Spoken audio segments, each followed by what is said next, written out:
You're listening to The Corbett Report. CorbettReport.com.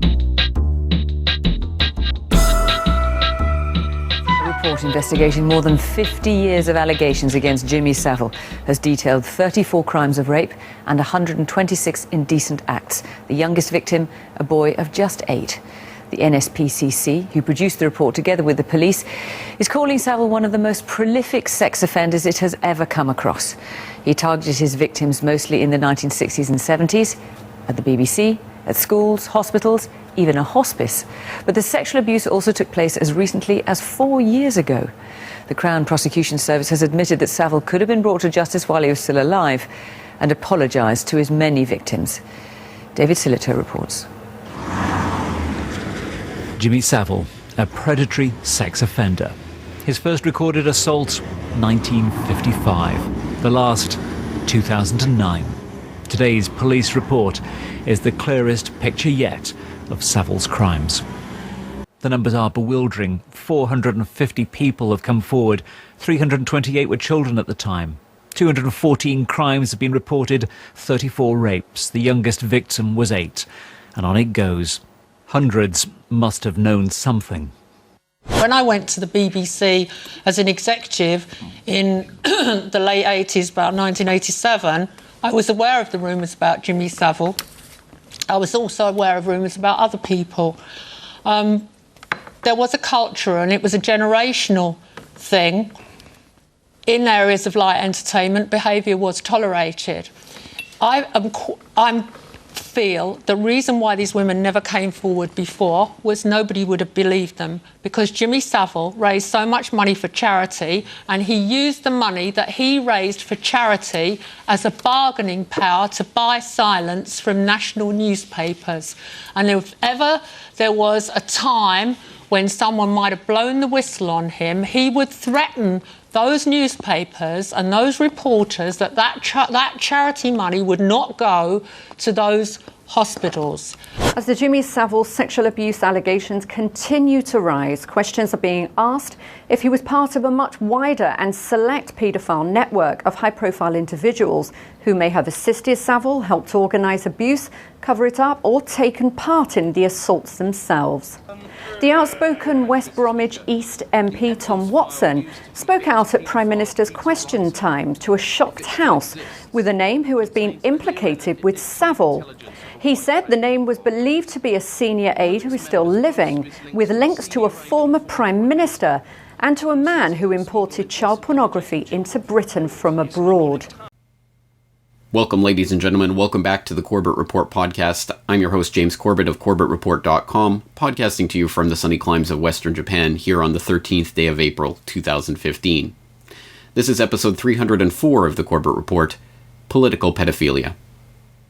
What we've just been watching is a series of clips concerning the case of Jimmy Savile, the BBC fixture who for decades presented Top of the Pops as well as the popular children's program Jim'll Fix It, and who until the time of his death was almost universally lauded in the media as a tireless campaigner for children's charities and an all-around wonderful man.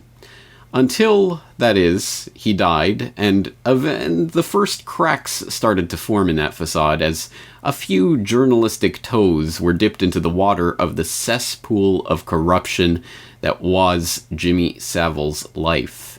A man who for half a century serially abused, raped, sexually preyed upon children as young as 8 years old, and even, according to some allegations, engaged in necrophilia.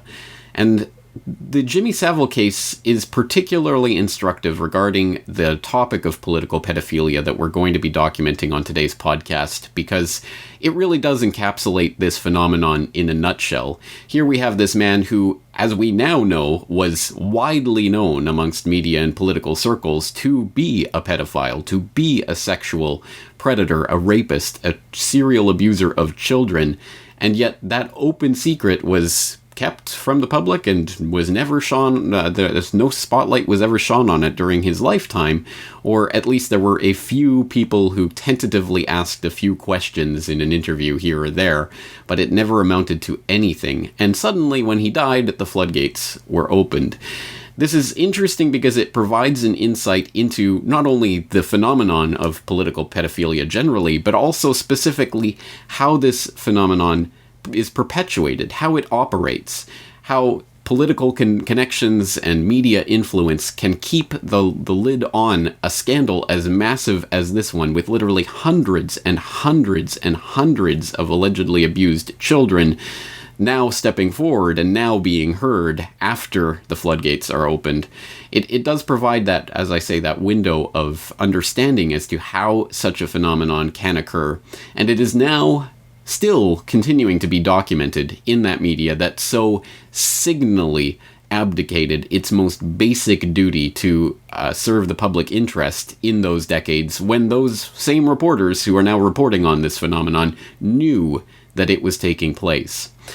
So, just to document just that piece of what I'm talking about, let's just turn to a couple of pieces of the puzzle that help to explain how Jimmy Savile did manage to perpetuate his regime of abuse for so many decades.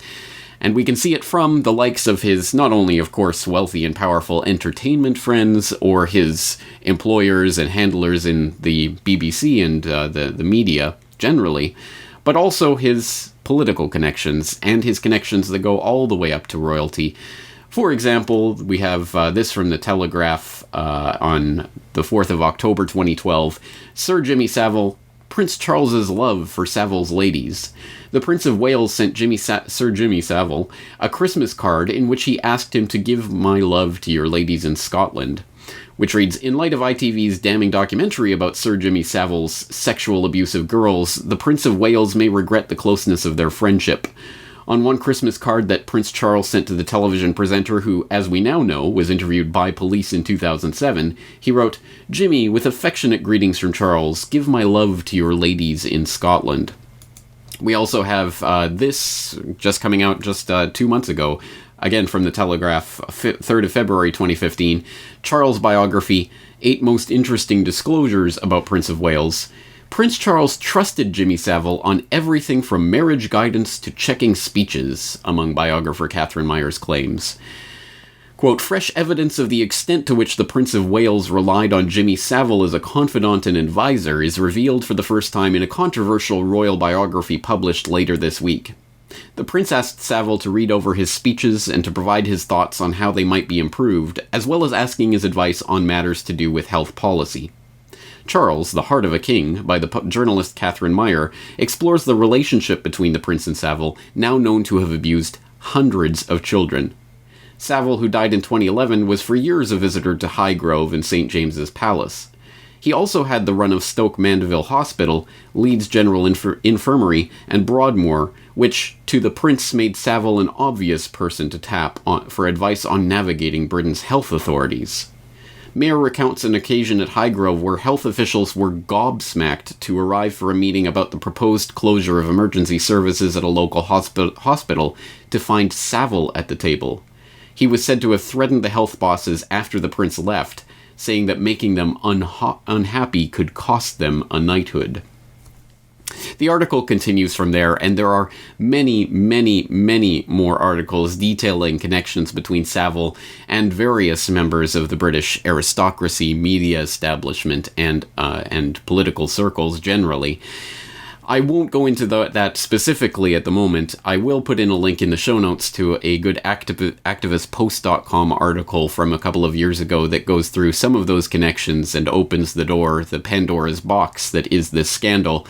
But I think the Jimmy Savile scandal really did open the floodgates on a number of levels, including into some other investigations that are continuing to have profound ramifications and hopefully long-lasting ones on the face of British politics. And it was that knock-on effect that the Jimmy Savile case had in opening up the Westminster VIP pedophile ring scandal in the UK that was in part responsible for me posting on CorbettReport.com on January 11th, 2015, an open source investigation into pedophiles in politics. The link, of course, will be in the show notes for this podcast at CorbettReport.com in case you have not visited this article, which is an attempt to provide some of the overview of not only the Westminster scandal, but some other pedophile ring scandals in political circles, but more importantly, it is a collection of, at this precise moment that I'm recording this, 140 comments compiled by dozens and dozens and dozens of CorbettReport.com members. Almost every single one of these comments containing multiple links to newspaper articles, court filings and documents, official investigation records, videos and testimony of abuse victims. Just an absolute compendium of information in here that I could not possibly even attempt to encapsulate in a podcast episode like this. So that is not what I'm going to attempt to do today. I will urge you, 100% urge you, if you have not done so, please read through that article and the accompanying comments to get an idea of the amount of information that we are dealing with here. Now, as I say, it would be a disservice to this information for me to attempt to encapsulate all of these various links in a short podcast like this. So, rather than doing a disservice to that information, I will exhort you to look through it on your own time to get a sense of just how overwhelming the amount of data on this subject is in the public record already, let alone what is continuing to spill out through a lot of investigations that are taking place right now. In this brief moment of opportunity where we perhaps can actually expose some of these scandals that have been building for decades, and well, let's see if we can push these scandals to their breaking point and actually help to make sure that there are profound transformations that take place as a result of these exposures. In order to do that today on the podcast, we're going to be presenting Political Pedophilia, an open source investigation that I've compiled from that information on the website. So, in this presentation, we are going to be looking at examples of the political pedophilia phenomenon. We're going to be explaining why pedophilia is seemingly so rampant in political circles. We're going to be offering ideas as to what people can effectively do about this when public institutions are so obviously compromised. And we are going to present a warning about how to avoid making this investigation into a blind witch hunt, which could so easily happen considering we are dealing with some of the most raw and basic instincts of humankind, that is, to protect our children. So there are, of course, warnings to be heeded about the ways these types of open source investigations can proceed, and we will be wrapping up today's presentation with some thoughts on that. But let's get into the examination of the disgusting details of at least a few of these examples, these cases, starting with that VIP pedophile ring, which is continuing to be exposed in the UK. It wasn't that long ago that those who claimed that there was a massive paedophile ring involving officials in the highest levels of government were written off as conspiracy theorists and kooks. That is no longer the case, at least in the UK. It turns out that this so-called conspiracy theory was true and is finally being officially investigated. A powerful elite of at least 20 prominent establishment figures formed a VIP paedophile ring that abused children for decades. Senior politicians, military figures, and even people linked to the royal family are among the alleged abusers. For years, children's rights campaigners have been drawing attention to the existence of paedophile rings among Britain's political elite. Previously dismissed as a conspiracy theory by the establishment, MPs in Parliament are now raising the issue and demanding answers about allegations of paedophiles operating in Westminster during the 1980s. Labour MP Simon Danjuk has called on Leon Brittan to make public what he knew about a dossier of allegations about paedophiles which was presented to him when he was Home Secretary between 1983 and 1985. Many of the accusations centred around the behaviour of former Liberal MP Cyril Smith, who died in 2010. Cyril Smith was a celebrated figure who wooed the voters. He was Rochdale's Liberal MP during the 70s and 80s. His popularity made him one of the country's most high-profile politicians. Smith's name resurfaced last year during the Savile scandal, which led to a re-examination of the way sex abuse cases are handled and their victims dealt with. The Crown Prosecution Service admitted the MP should have been charged in his lifetime. A film for Dispatches tonight will show just how many opportunities were missed to stop him. Lancashire Police carried out several investigations in the late 1960s and compiled this 80-page file kept from the public until tonight.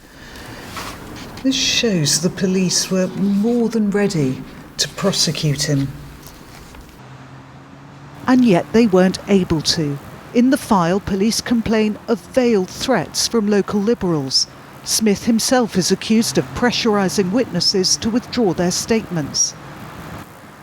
The then local MP, Jack McCann, even spoke to the Director of Public Prosecutions on Smith's behalf, and shortly afterwards the case was dropped. Now that gives us at least a hint as to the scope of this investigation that is now ongoing into the pedophile ring that seems to go straight up into Parliament and some of the highest circles of political power in the UK. But it is just a hint, and we don't really know the full extent of this scandal yet, as it does continue to develop. But let's take a look at some of the pieces of evidence. So we know that the highest levels of UK politics, royalty, military, and intelligence agencies have been alleged to be involved in this pedophile ring. There was a dossier on pedophiles that were allegedly associated with the British government. It was submitted to Home Secretary Leon Brittan in 1984, but somehow or other got missing in the bowels of the Parliament, so the whereabouts of that dossier to this day still unknown. Thatcher administration stopped officials from publicly naming suspected pedophiles. MI5 is alleged to have repeatedly blocked investigations into this child abuse ring, and as of March 2015, the Independent Police Complaints Commission, the IPCC, said it is looking at 17 allegations of a police cover-up relating to the VIP child sex abuse ring between the 1970s and 2000s. As I say, this is an ongoing case, and we don't have all of the facts yet. We still don't even quite know the scope of this investigation, as even just a few days ago, there are still bombshells that continue to drop. We have, for example, this from channel4.com, Kincora historic VIP pedophile ring shock allegations, saying that a Kincora abuse victim from Northern Ireland has told Channel 4 News how he was also abused at London's Elm Guest House and Dolphin Square at the hands of very powerful people. Quote, Richard Kerr's harrowing account of what happened to him as a boy links 3 of the most important alleged VIP pedophile ring locations for the first time. Dolphin Square, a luxury complex popular with MPs and civil servants, Kincora Boys Home in Belfast, where boys were systematically abused, and Elm Guest House, a former gay brothel where young children are also said to have been molested. So, you will be forgiven if it is difficult to keep track of all the different headlines with all of these different pedophile rings that are now being exposed in the UK, because it looks like they may actually be all connected. And I don't think there should be much surprise in that, given one would suspect the high levels of political and media and other types of influence that would be needed to keep the lid on a pedophile ring like this operating for decades with seeming complete impunity. It is interesting that this is now coming to light and that there are now active investigations into this, and as I say, it is a moving target.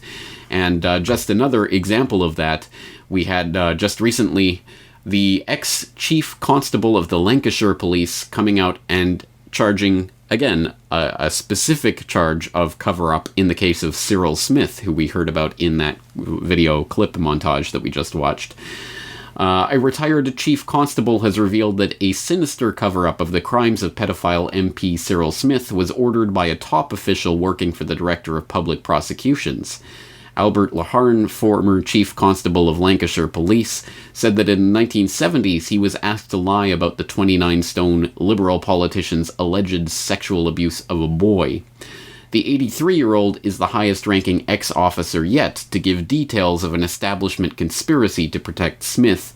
It follows a week of revelations on how the MP's powerful friends hid the truth about his reign of abuse.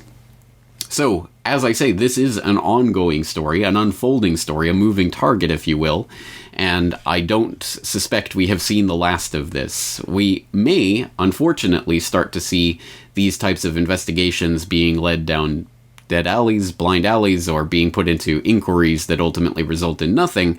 But at least for the time being, there are still revelations coming out and still witnesses coming forward. So this is something of a motion, some story in motion, and one that we will obviously have to continue to track as it continues to unfold. But, of course, the UK VIP pedophile ring is by no means the only VIP pedophile ring that is coming to light at this time. There is another one that is making headlines, and deservedly so, relating to a former high-rolling financier, jet-setting globetrotter named Jeffrey Epstein. What has been the biggest scandal in the UK since World War II has now come to the US, and it may involve former President Bill Clinton. The story surrounds this man, billionaire Jeffrey Epstein, who served time in 2008 for soliciting prostitution. That charge came as part of a plea deal. It all began in 2005 when Epstein was investigated after a woman reported that he paid her 14-year-old daughter $300 for sex. And since that initial claim, there have been more than 40 women who have come forward with claims that Epstein is a sexual predator and that he not only abused them, but shared them with famous and powerful friends. Well, flash forward to today, and a lawsuit is underway in Palm Beach, Florida. In that lawsuit, multiple mentions of former President Bill Clinton, who reportedly took multiple trips to Epstein's private island. You see it here. It's called Little St. James. It all happened between 2002 and 2005. Now, according to testimony in the lawsuit, at least one woman on that compound was there unwillingly. She is referred to as Jane Doe 102. She was forced to live as one of Epstein's underage sex slaves for years and was forced to have sex with politicians, businessmen, royalty, people working in academics, etc. Now, to be clear, in 2008, when the plea deal happened, Clinton cut off ties to Epstein, but maybe not. According to the UK Daily Mail, the lawsuit claims that Clinton was friends with an unnamed woman who kept images of naked underage children on her computer. So what did Bill Clinton know? What was he a part of? According to The Smoking Gun, as part of a civil suit filed against Epstein by several of his victims, lawyers for the women floated the possibility of subpoenaing Clinton, since he might well be a source of relevant information about Epstein's activities.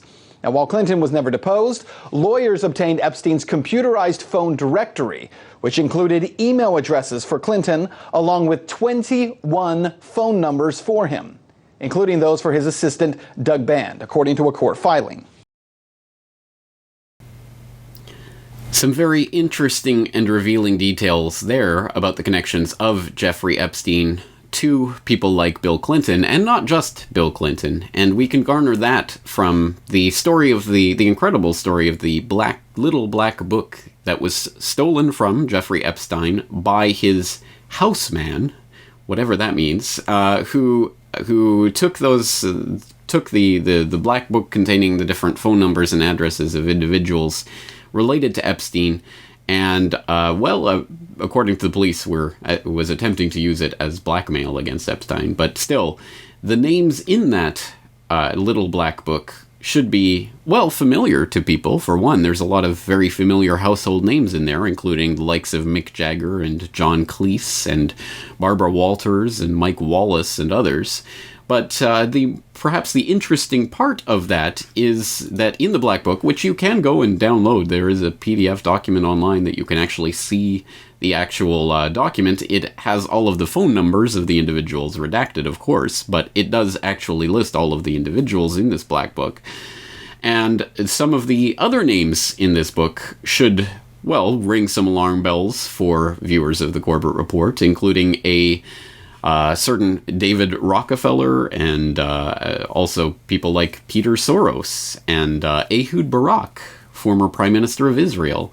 Very interesting names that appear in that Black Book, but it should be noted that it's not being suggested by anyone, really, that every single contact that Jeffrey Epstein had in this Black Book was participating in whatever pedophile parties Epstein was throwing.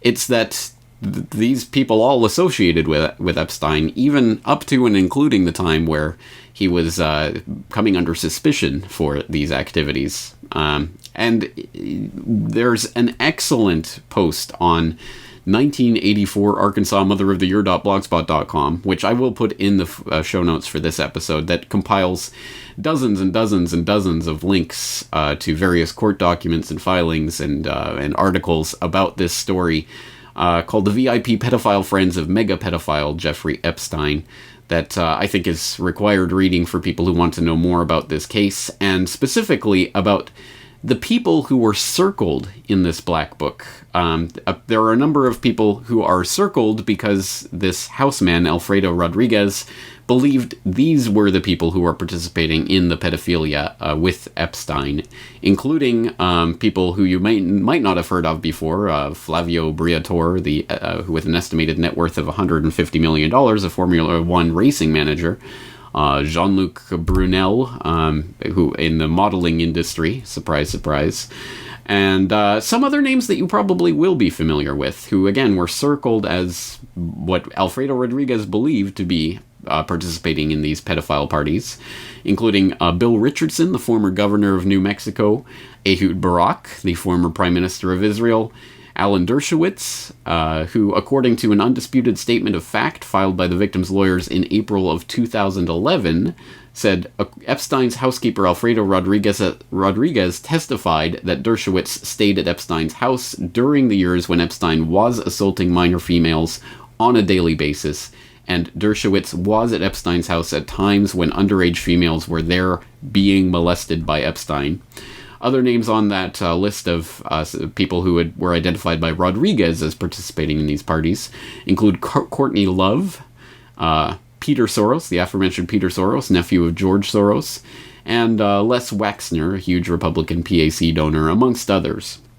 Again, information about those charges, those allegations, who these people are, and again, dozens and dozens and dozens and dozens of links are available from that article that I cited and will put in the show notes for this episode. So the Epstein scandal also continues to be something of a moving target, as there are still developments ongoing. Of course, I'm sure people will have seen the headlines that linked Prince Andrew to this scandal, although the latest is that Prince Andrew has been removed from the victim's lawsuit about this scandal, as the court deemed that Prince Andrew, the charges, the allegations about Prince Andrew were not relevant to that filing, interestingly. But it should be noted that this filing, this ongoing court case that's going on, is related to the extraordinary terms of the extraordinary plea deal that Epstein managed to put forward in this case with the help of Alan Dershowitz, who managed to get this plea deal where he had, I believe it was 16 hours per day of being basically free to live in his own mansion, and he served a grand total of 13 months, and basically this was pled down to almost nothing without the knowledge or participation of the victims, or at least that's what this court filing is alleging. So a very interesting, and as I say again, an ongoing moving target as to what's going to occur in this case. But of course, it should be noted, Bill Clinton was best friends with Jeffrey Epstein for a considerable period of time, including the time in which Epstein was holding these parties and was a confirmed guest on Epstein's private jet and was multiply listed by Epstein in his private phone directory. So clearly Bill Clinton has some questions that need to be answered about his participation with Epstein in this scandal. All right, again, going through this whirlwind, continuing to document some political pedophilia scandals of note, let's look at the case of Joris Demmink. Much like a courtroom, these witnesses presented their testimonies to a Capitol Hill audience, but the man they accuse has yet to stand trial. I was afraid to say no, and I was very young and innocent. That is the voice of a grown man describing emotional scars from childhood. His identity is protected because he barely survived an assassination attempt. That attack followed his allegations against what's been called the Dutch super elite. At 14 years old, he left his family in Turkey to find work in Europe. Instead of a job, he found trouble and was blackmailed into working at an Amsterdam brothel. That's where he says he met this Dutchman, Joris Demmink, a high-ranking government official. The second time that we met, he wanted me to go with him to his home in The Hague. He claims he was forced to have sex with Demmink, who now heads the Dutch Ministry of Security and Justice, a position the victim's lawyer says keeps him from being prosecuted. We can have nice laws in the Netherlands, but what when high elite people abuse children and they are not prosecuted? Why do you have your laws? The Dutch government acknowledged investigating several complaints against Demmink, both in the Netherlands and Turkey, dating back to the 1990s. And its official finding? The outcome of these investigations has always been that the rumors and allegations are utterly baseless. When I first met Demmink, he asked me for my age, and I said to him I was 15 years old. Joris Demmink asked me to have anal sex, and he really wanted to force me to do that. He was sent by Professor van Roon to a car with a chauffeur and a man in it named Joris. That this man, and of which later said I recognize him as being Mr. Demmink. While the private driver was driving, he wanted to have oral sex. Demmink never came out of the car. He always stayed in the car because he don't want to be seen in those places. He was a very high level person, and that was the reason he didn't want to go into these bars where all these young boys worked and where all these pedophiles came together. The second time I was with Demmink, it was also in his car, and then he wanted to drive to The Hague, to this house, to have anal sex with me.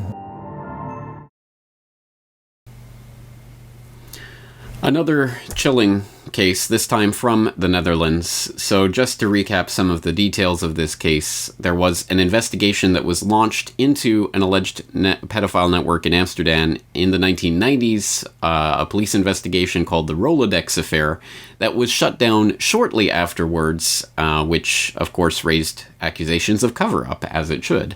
Then in November of 2002, Joris Demmink was appointed as Secretary General of the Justice Ministry in the Netherlands.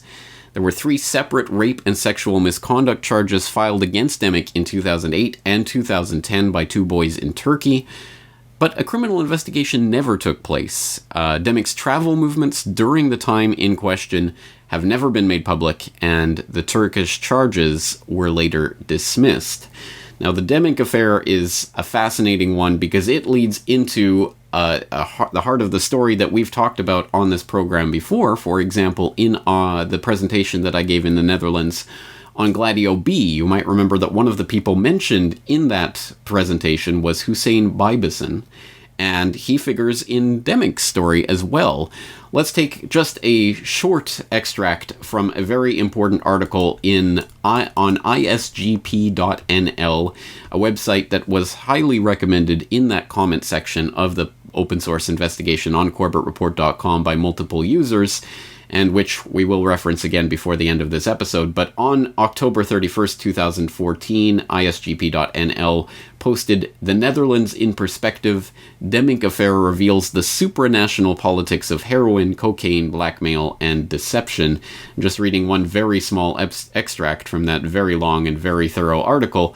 In April 2007, Demmink again reached the evening news. This time lawyers Adele van der Plas and husband Peter Bakker-Schut sued Demmink on behalf of their client, the Kurd Hussein Bijbesson, locked up in a Dutch jail on drug trafficking charges.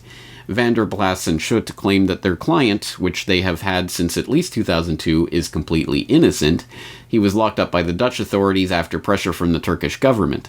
Personal pressure, actually, because the Turkish government supposedly has evidence that Joris Demmink raped boys in Turkey in the 1990s.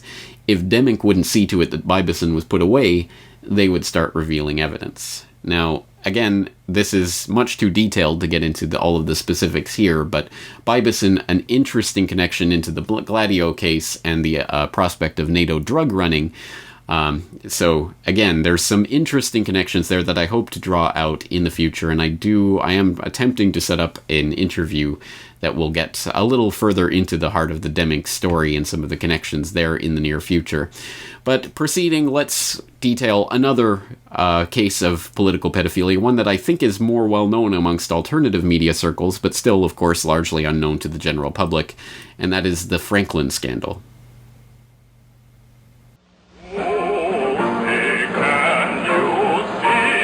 A Republican from the Midwest, Lawrence E. King, is serving a 15-year prison sentence for a multi-million-dollar fraud. But financial crime is only half the story. This is the true story of Lawrence King. It is the story of an evil at the heart of America, of a cover-up at the highest level.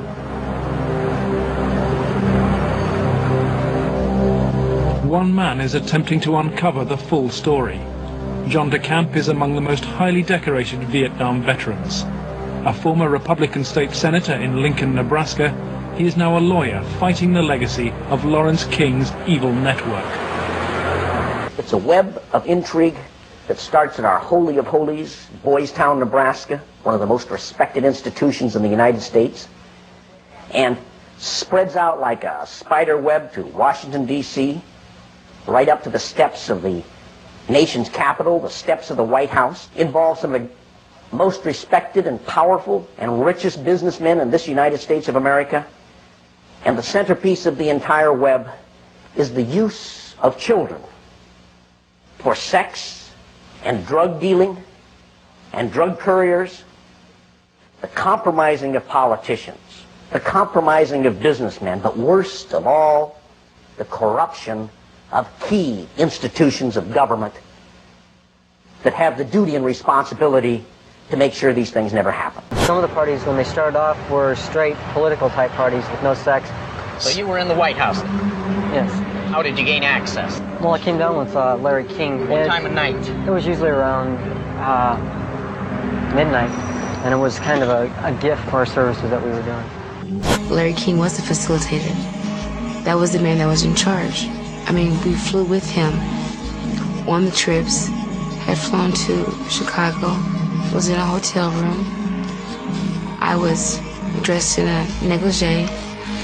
There were, I believe, prominent men, a lot of young boys at this hotel performing certain things sexually with other men, and men ejaculated or masturbated in front of me. Again, that's just a short clip showing some of the accusations relating to the scandal, the Franklin cover-up, the also known as the Boys Town scandal. Absolutely incredible, some of the information that has been released about this. Just going over some of the details, the scandal actually originated with the collapse of the Franklin Community Credit Union in Omaha, which was directed by Larry King. No, not that Larry King. Lawrence E. King, who was a rising star in the Republican Party at the time. In the 1980s, the Nebraska Senate opened an inquiry into where the money had gone with this FCCU scandal. And by 1988, it instead found itself questioning young adults and teenagers who said that they had been child prostitutes in service of powerful business moguls and politicians. We saw some clips from the Conspiracy of Silence documentary, a documentary that was filmed but never aired due to pressure from the network, which exposed a network of high-level religious leaders and politicians who flew children around the country to participate in sex parties, some of which were allegedly hosted by King. And in 1982, Paul Bonacci, one of the victims, claims that he and others were flown to Bohemian Grove to participate in orgies and other acts of child abuse. In July 1990, then Chief Investigator Gary Caradori and his son were killed in a mysterious plane crash, and in 1999, John DeCamp represented Bonacci in a lawsuit filed against Lawrence E. King. Bonacci won $1 million in compensatory and punitive damages to be paid by King, who has only served jail time for bank fraud. And this goes into a lot of other stories, including the Washington Times homosexual prostitution inquiry ensnares VIPs with Reagan Bush and other such headlines that come sometimes and go very quickly, perhaps obviously and predictably so. There's, again, so much more to say about the Franklin scandal. I did cover it in episode 39 of the Corbett Report podcast, who is Jeff Gannon, so you might want to go back to that to refresh yourself with some of the details. And again, there's more information in the comment section of that open source investigation on CorbettReport.com, as well as plenty more links to all sorts of different stories from around the world. Suffice it to say, this is not an isolated phenomenon. This is not something that we are looking with one particular child abuse ring in one particular country. We are looking at something that seems to be a widespread and persistent phenomenon, and has been so for decades at the very least. And of course, this raises the question of why? Why do we continue to see these types of scandals, particularly these types of scandals, pedophilia, cropping up with such frequency in the highest political offices? Is there some reason for this? Can we explain this phenomenon by recourse to things in the public domain? And I believe there is. And in order to start getting a handle on this, let's take a look at a very interesting comment that was left on the open source investigation into pedophiles in politics on CorbettReport.com by CorbettReport.com member and previous guest on the program, Dr. Tjeerd Andringa of the University of Groningen, a professor of cognitive sciences, who drew on his time and research in the cognitive sciences to leave this, I think, very informative comment on this open source investigation. He entitled that "Maintaining a Kakistocracy," and he wrote, "One of the reasons for the intimate association of the power elite with child abuse is that they might use it to maintain their somewhat hidden kakistocracy. Kakistocracy is government by the worst and most evil people, a highly capable brand of psychopath, if you like. Psychopathy is only mildly hereditary, so an elite psychopath cannot guarantee that sons or daughters will be just as psychopathic.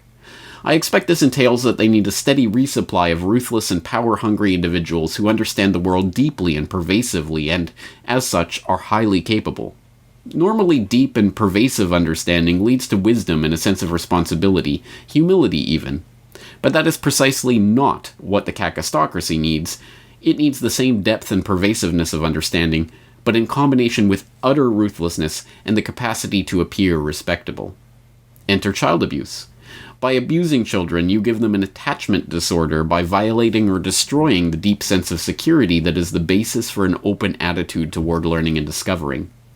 With this trust violated, the child's world changes from a world of opportunities to a world of potential and actual threats. And often they will search and serve those who can protect them from these threats, and in doing so, giving their autonomy away for life. And they might even carry it over to their children, still defying their growth towards autonomy. Aristocrats and priests must have discovered a long time ago that abused children lead to useful adult servants, slaves actually. And while this is despicable to people with a normal moral development, it is a positive thing for psychopaths who see other people as tools anyway. Yet this does not solve the problem of keeping the kakistocracy supplied with respectable-appearing, super high-functioning, and completely ruthless psychopaths. Only a small fraction of the population, say 1%, is psychopathic, and as such has the benefit of an absence of empathy and conscience. Psychopaths are able to exploit others as if they were tools. Yet the vast majority of them are not particularly evil. They can be ruthless, daring, and callous, but they find mostly norm-abiding ways to be psychopathic. They might be mountaineers, military, ER doctors, car or insurance salesmen, real estate brokers, or white-collar criminals. But most are definitely not the high-functioning individuals that compare with how the power elite see themselves and would accept as their peers. So how do you recruit suitable psychopaths in your midst if they do not advertise themselves as such? Enter child abuse again. If you organize events for the ambitious and capable in which they progressively can show that, notwithstanding their veneer of respectability, they are actually completely ruthless, you have the ideal recruiting grounds for the kakistocracy. Of course, blackmail plays a role, but the suitable candidates gladly let themselves become blackmailable because this gives them access to the inner sanctum of this kakistocracy. They prove themselves worthy members and loyal due to their blackmailability, and in return they receive access to power in a way they could never dream of on their own. After a while they become fully accepted, to a level that suits their capabilities, and they will help to maintain that system that gave them so many opportunities, and can end their respectability at any point in time. I think what I have sketched above is a useful framework to understand the dynamics of elite child abuse networks. It is never an incident, it is just the kakistocracy maintaining and reinvigorating itself. Business as usual. But the few moments the abuse networks become exposed provide an ideal opportunity to glimpse the kakistocracy at work and frantically protecting itself. Once again, that was a comment from Dr. Tjeerd Andringa, who I think makes a very interesting point and adds a word, I'm sure, to many of the listeners' lexicon, kakistocracy, rule by the worst, which I think is pretty indisputably what we are suffering under. And as a result of that, I think we can see how this pertains to that maintenance of the psychopathic class that so obviously does steer so much of politics, and why child abuse is such a useful thing for them to use to maintain that kakistocracy. Of course, identifying the problem is only the first half of what we are attempting to do, which is obviously solve or eradicate the problem. And in the course of a conversation that I recorded with Dr. Andringa last week, which is available on CorbettReport.com, and which I suggest you listen to in its entirety, I had the chance of posing the question, does the identification of this kakistocracy and the way that it functions help us to actually confront and hopefully solve this problem of child abuse? And if so, how? The starting point would be to compile more information from multiple perspectives, more countries, more names, more networks, and then maybe creating a number of information hubs. ISGP is one, but we need probably more that probably are already a few. So that is, I think, a really important first step. And then we need something that resembles science on this topic. Science has the advantage that it is, if it's done well, it's done so rigorous that no one can really dispute the answers. Yeah, so we should find a way to do this in a really rigorous way to make us strong. So we have to involve a number of scientists to advise us here and again. I'm a scientist, so I'd love to participate in that. And then do some data mining. Make infographics, build automatic or not automatic or hierarchical networks of people and events and how everything relates and so. And then using that to find all kinds of patterns so that we have a clear modus operandus for these type of people. Because I really believe that they have only a limited scope of behaviors that are natural for them. So what... And then we need a little bit more theory. What is the mindset of the kakistocracy? What can they agree on among themselves? And what type of structures of corruption does it actually lead to? Yeah, so that we know where to look, know how to interpret these kind of things. If they show if we see only 2 steps, we can predict the other 8 steps, so that we eventually see pretty much everything. So that is a very important, more or less scientific part.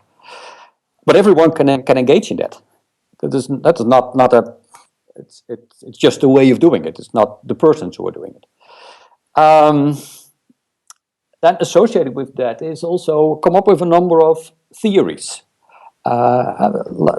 This is the way we can compile all these patterns, all this information together. This is the explanatory theory. And my kakistocracy story is one theory. Maybe it is possible to approach it just from regular political power influence theories. It might work just as well. And then, if we have such a basis, we can generate predictions. And we can say, okay, we have a network of people, the Bush clan, for example, they have behaved like this. They are now switching in that direction, doing these kind of things. And so we expect a certain pattern. A little bit like our previous discussion about climate and the weather. So what type of climate can we expect from these people? We can connect all kinds of events by the people that participate in them. or their families, and explain all kinds of things in a little bit bigger context. And then eventually, or maybe at the same time, but it's always that is the activism that should follow from this. And the thing that is a bit dangerous is premature activism. So if you're not really knowing what you are doing, and you're very active, you make either a fool of yourself or you align yourself with goals that are not yours eventually. So basically you make a fool of yourself or you misspend your time completely. And then if we compile our information really well, we can find all kinds of people who will actually help us. Victims, church groups, Amnesty International, Human Rights Watch. Maybe the top of them might be corrupt and not self-serving, but many of the people at the bottom, they are definitely not corrupt. And then, well, maybe simply make educational material, make all kinds of children's stories or whatever about how to detect a political parasite, and do all kinds of nice things with that, also the infographics and so. And then at a certain point, if we really know what we are doing, then we should make it personal for the people involved. Expose them, make sure that they are ostracized. And we can have all kinds of campaigns, the political parasite purging program, and eventually we shouldn't do all the work, but we can make sure we is then the alternative media and the people who are interested in that. But this is so big that we can actually elicit the help of pretty much everyone. A detailed and eminently practical plan of action from Dr. Tjeerd Andringa, and I would exhort you once again to go to CorbettReport.com to listen to that interview in its entirety. But I think that what Dr. Andringa says there rings true to me on a number of levels. First of all, he does seem to stress the open source investigation nature of what we are doing, because truly the media, the political circles, the police investigators and inquiries and tribunals that have taken place over the years, ostensibly to guard us from these types of abuses, have signally and documentably not only failed in their efforts, but actively worked to cover up these abuses. So we cannot rely on them to be the saviors. I don't think it's very realistic to believe that many of these perpetrators are going to be brought to justice in the courts of law as we understand them today, unless some truly tectonic changes happen on the political scale. And unless and until those changes occur, I think it is more reasonable for us to do what we can to document and expose these phenomena, precisely because the vast majority of the public, the overwhelming majority of humanity, is born with a moral compass and does understand that the rape and torture and sexual abuse of children and young people in our society is one of the most horrific things that it is possible for anyone to be engaged in, and will ultimately discredit and take away the power of those who are involved in them if they can be accurately identified and exposed for what they are. We are starting to see that occurring when it comes, for example, to the UK VIP pedophile ring. But again, unless we continue to push this information through, I don't trust that the mainstream media and the political inquiries that are ongoing will ultimately see justice done. Some people, I'm sure, will be thrown under the bus, but I'm sure we won't get to the root of the problem unless we continue to press this investigation forward and use all of the means at our disposal to raise awareness of this amongst the general public. Because again, the general public is on our side. We just have to break through that cognitive dissonance that will mean that at least Well, about half of Americans will say, of course not Clinton. Oh, he couldn't be involved in this. He's our president. The cognitive dissonance is extremely strong on this issue, which is why we have to do a very thorough job of documenting and detailing what we can show about the connections and relations of these various people to these pedophile rings. But I hope you did hear and heed Dr. Andringa's warning about premature activism. The idea of going off half-cocked with half-formed ideas or documents or details that aren't quite in place. We don't quite know, but we know enough to know. Premature activism can not only be misguided and ultimately sending our resources in the wrong direction, but can be actually work against us. Because if we are to engage in a serious open source investigation of these issues, we have to be very meticulous in what we're documenting and very sure of our facts before proceeding in what could very easily become a witch hunt. And it's not just a question of the fact that this could become a witch hunt. I think it demonstrably has become a witch hunt in the past and will likely do so again unless and until we find ways of proceeding with these investigations in manners that lead us in direction of truth, founded on evidence. Now, what am I talking about here? Well, there have been a number of these types of cases that have come up in recent years that are promoted in the alternative media, some of which have more of a factual basis, and some of which have less of a factual basis. Perhaps one that made a lot of headlines recently that people will be familiar with is the rather spectacular accusations of child abuse, which included not only child sex rings, but also literally cutting up and serving children in McDonald's, etc., in Hampstead, in the UK. Which was, again, quickly and heavily promoted amongst certain alternative media websites before all the facts in the case had come out. Another example in recent years that, again, made a lot of headlines in the alt media was the case of Holly Greig, a young woman with Down syndrome in Scotland who was allegedly abused at the hands of a pedophile ring in Scotland, including high members of the police and Freemasons and others, for decades before that came to light. And as I say, that was heavily promoted in certain sectors of the alt media, a certain online campaign trying to raise awareness of the Holly Greig case gained momentum. But that story dropped out of sight a couple of years ago and is hardly ever heard of anymore, because there were certain facts that were investigated after years of this being promoted in the alt media. So people started to actually look at the evidential basis for these claims and started to find there were significant holes in this story.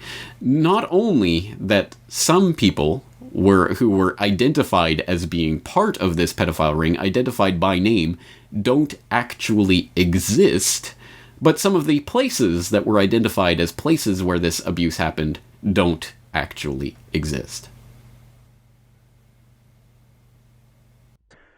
Robert, there are various things online. You've said things online, you've said things to radio stations, to anyone who would listen, really. You've named this paedophile ring. You have, at the bottom of everything that you've written, you've said, all these names are known to me as a result of my extensive investigations, and I believe them to be true. So, as part of this paedophile ring, the ringleader is the sheriff. He's also involved with his sister and his sister's wife. Now, Robert, being an investigator, Truth Ninja, as he's been called, will of course have made sure that these relationships exist. The truth, Tony, is that this sheriff has no sister, therefore has no brother-in-law. Okay? So here are three of the main people in this paedophile ring, and two of them don't exist. Okay? Now, shall I move on? Yeah, just like that. Anne, would you like to say anything on that, or? Oh, that's not true at all. Well, these things are very easily checkable through the Register of Birth, Deaths and Marriages, and I urge Robert to maybe have a look at that. Now, next. Wrong sheriff there. Sorry, say that again there, Anne. I think you must have got the wrong sheriff. No, I don't have a wrong sheriff, Anne, I'm afraid. I don't. Now, if I can just continue. Yeah, continue. It's been said, well, firstly, the allegations were made at first in 2000. and many of the allegations were said to have, some of the abuse was said to have taken place in the sheriff's house in Aberdeen. This sheriff... That's not true. Well, I've seen some of the allegations, and it is true. That's not true. The That's not what we told didn't you. live in Aberdeen until 2000. He didn't live in Aberdeen until 2000. Never said. He only moved there in 2000. These are the kind of things... We never said his house at all. We never mentioned his house at all. These are the kind of things that investigators investigate to see whether or not they can proceed with a story. Now, can I move on? That was never said at all. It was his house. Okay, well, I think you have said that. That allegation has been made, Anne. Holly's here. Do you want to speak to Holly and ask her? No, I don't. I think I that'd be didn't think inappropriate. you would. I think so. We never said it was the sheriff's house. We Can I had go no on, evidence please? at that time, so I'm afraid this is another lot of nonsense you're coming out with. Robert, you know the 7 other children that you've named? Sorry? You know the 7 other children that you've named? Yes. 2 of them weren't born at the time of these allegations. I think I think you're absolutely wrong there, Mark. Have you spoken to any of these people? I'm not making any comment Have you spoken to any of the people that you've said are part of this paedophile ring? Have you spoken to any of the other victims that you've named? Because, These Robert, I can children tell that you are that they speaking about are apoplectic all about this. adults now. Sorry? These children that you are speaking about are all Well, adults. they're not. 2 of them are 10 years old, and they're Right? not born at They the are time of the all allegation. adults. Now, that is just a short clip from a podcast that was put out by Keelan Balderson of wideshut.co.uk back in 2012. It's a lengthy podcast, but it is absolutely worth listening to. I will put it in the show notes for this episode so that you can go and hear the full case that is to be made that the Holly Gregg story ultimately was a hoax of sorts perpetrated on the alt media, and perhaps with the aid of certain members of the alternative media who continued to promote it after the time at which it became apparent that these claims that were being made did not have the evidence to back them up, and were promoted by people who heard the claims, saw that they conformed with what we know. There are political pedophile rings. We know that this happens, and thus assumed it was true and helped to promote it. This should be a cautionary tale about that type of premature activism that we were just talking about that really can turn this open source investigation into nothing more than a witch hunt. And because this definitely pertains to the nature of the open source investigation that we're attempting to do here at CorbettReport.com and more generally in the alternative media, I recently talked to Keelan Balderson about the example of the Holly Gregg story and the Hampstead story and what they teach us about how the alt media functions and how it can function better when it comes to these types of stories. Well, I think we're in a very unique time right now, where each and every one of us potentially can have a voice that can be spread to thousands and thousands of people online. You know, something you might have just discussed with a few friends down the pub 20 years ago, you can now spread to thousands of people on Twitter and Facebook. The nature of the internet has allowed people to have more of a democratic voice, and I think that is a good thing. It makes the democratic process more engaging. We don't have to rely on the mainstream media or the government to be the sort of purveyors of truth.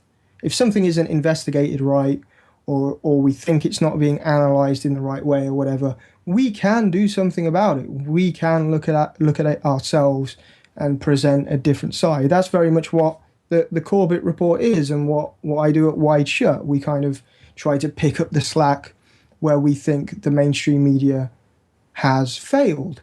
But at the same time, if we're going to replace the mainstream kind of mechanism of news or the way police investigations are done, if we're going to do sort of our own inquiries or whatever online, you kind of see it on Reddit, where people identify criminals that have not been identified through the regular channels, anonymous or whatever. They hack things and they get evidence about crimes that would normally go unnoticed. There is this mechanism. But if we're going to go down that road, And if we're going to get to the point where we're going to be in the streets protesting and putting people's names out there like vigilantes, we better be damn sure that we're correct with the information. We better have the evidence and a solid foundation for what we believe in. We better hold ourselves to higher standards than the mainstream, because if we want to challenge them and say, look, you're doing it wrong, I can do it right, then, do it right. Else, what are we really accomplishing?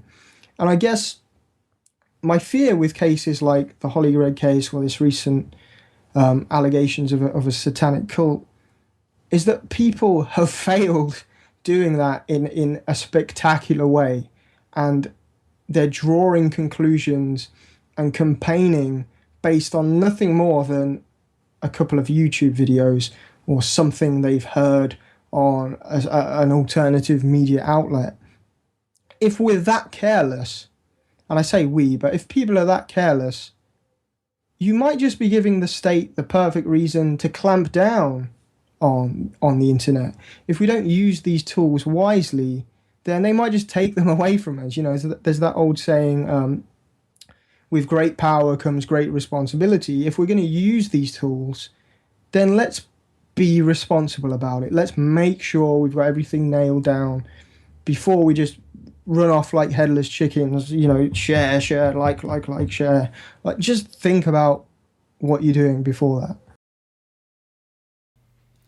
Once again, Keelan Balderson of wideshut.co.uk. And once again, the point of this warning at the end of this podcast is not to say that this phenomenon does not take place. It documentably, demonstrably does. There are political pedophilia circles. There are pedophile rings that operate in the highest levels of political power, media power, entertainment power, finance and business power. This is a documentable phenomena. But we do have to be very careful about what information we put forward to the general public, because it can quickly come back as egg in our face and discredit all of the real information that exists of these real pedophile rings that really exist. We don't want it to turn into a boy that cries wolf scenario where people don't believe the alternative media because they continue to fall for any hook, line, and sinker story that comes along. But also, we don't want it to undermine the investigations into the real phenomena that again, really are taking place. It's a delicate procedure to work with information like this that, as I say, does incite the most fervent passions amongst the public, and deservedly so. So, having said all of that, let us proceed with this open source investigation. Once again, CorbettReport.com members are invited to log in to CorbettReport.com to the comment section of that original open source investigation, which again is linked up in the show notes, or to this post on CorbettReport.com to continue documenting this phenomena and the various examples of it. It is something that, as I say, we're only skimming the surface and trying to encapsulate in general form here on the podcast today. But as I say, there are hundreds and hundreds and hundreds of links to documents and sources and articles and testimony in that open source investigation that we will continue diving into as these unfolding stories continue to unfold. And that's where I'm going to leave it in your hands, dear capable listener, viewer, reader, to get involved with this open source investigation and start putting some of these puzzle pieces together. We're going to leave things there for today. I'm your host, James Corbett of CorbettReport.com, thanking you very much for joining me, and looking forward to talking to you again very soon.